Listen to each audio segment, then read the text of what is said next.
Mjeku jep urdhër, kur mos I bëni këto gabime në mëngjes.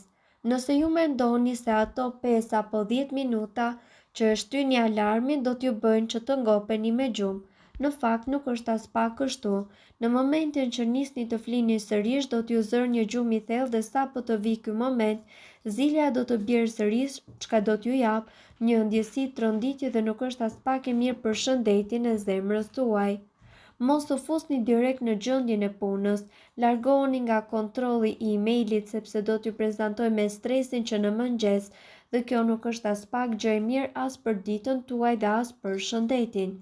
Nëse jeni me nxitim, më mirë lëreni konsumimin e kafes për një moment më vonë, sepse në rast se konsumoni kafe duke u veshur apo duke bërë diçka gati, shtohet hormoni I stresit dhe në vend që të shtoni energjinë tuaj në fakt, stresoheni edhe më shumë. Prandaj, keni kujdes për ta nisur ditën sa më mbar.